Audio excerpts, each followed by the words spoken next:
The stage lights flickered on, revealing a thin boy standing barefoot beneath a curtain of gold. His shirt was faded, his jeans torn at the knees. The microphone trembled slightly in his small hands.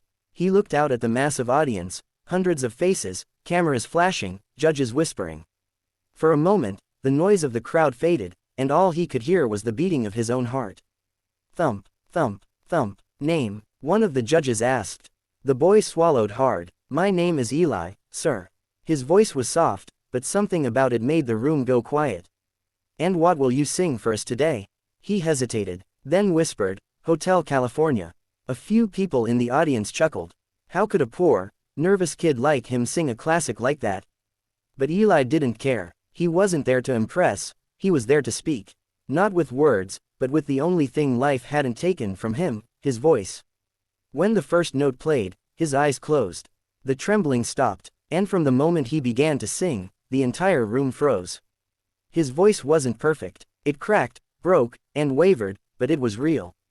It carried the weight of sleepless nights, the ache of hunger, the loss of a mother who used to hum this very song when they had nothing to eat but hope. Greater than, welcome to the Hotel California. The words came out like a prayer, like a story only pain could tell. The audience fell silent, even the judges leaned forward, their eyes softening. This wasn't just a performance, it was a cry from a soul that had seen too much too soon. As the camera zoomed in, a tear rolled down the boy's cheek. But he kept singing, because for the first time in his life, someone was listening. And when he reached the line, greater than, you can check out any time you like, but you can never leave.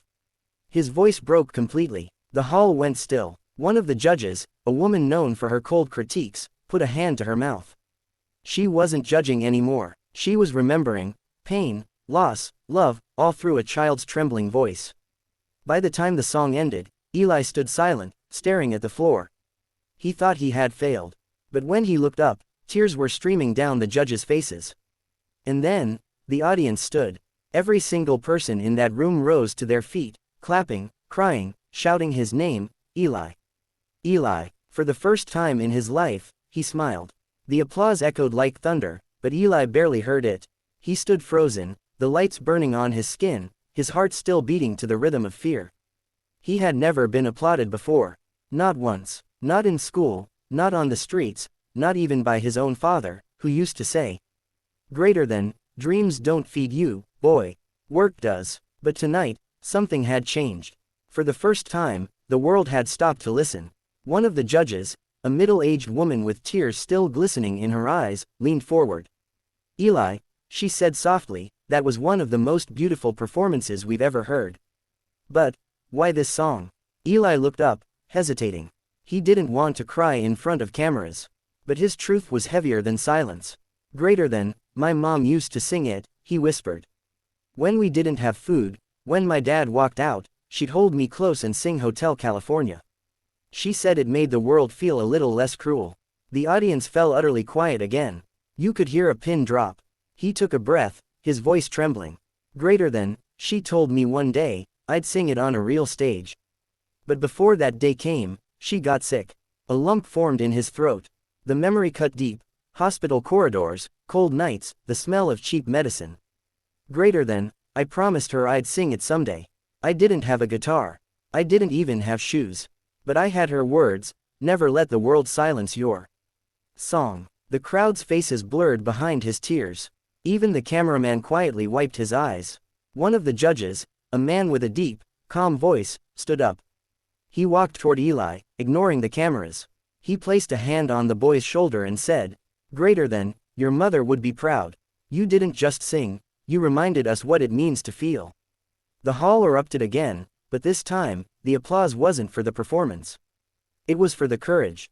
For the pain behind the melody. For the little boy who turned loss into light. But as the crowd cheered, Eli's eyes searched the back of the hall. Because in his heart, he wished, just once more, he could see his mother's face. Her smile, her hands clapping for him like she used to.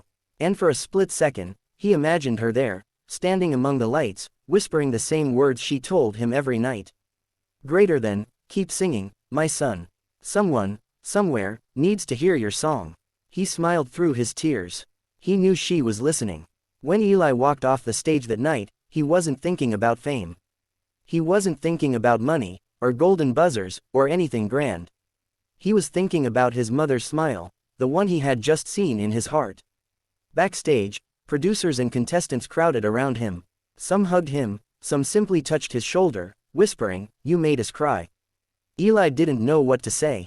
For the first time, the world felt kind. A few hours later, as he sat alone near the studio exit, one of the judges, the same man who had put his hand on Eli's shoulder, quietly walked over. He was holding a small brown guitar case. "Greater than, you left something on that stage, son," the judge said softly. "Your heart, and we're giving you something in return." He opened the case. Inside was a brand new guitar, shining under the hallway light, with a small note taped to it. Eli picked it up with trembling hands. The note read, "Greater than, for Eli, so the world never forgets your song." Tears blurred his vision. He couldn't speak, only nodded, clutching the guitar to his chest like it was the last piece of his mother he could hold on to. The performance went viral overnight. Millions watched, cried, and shared his video. People across the world wrote comments. "Greater than, he reminded me of my son. That boy healed something in me. This is why music matters." Television interviews followed, radio hosts talked about him, and fans started a fundraiser.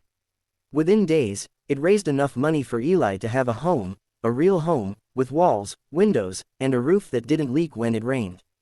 But even then, he didn't chase fame. He spent his time visiting hospitals, singing for children who couldn't go outside. He played the same song, Hotel California, but this time, with a smile. Because he wasn't singing from pain anymore. He was singing from healing. Months later, he returned to the same stage for the finals. When he stepped out, the crowd roared. The judges stood even before he sang a single note.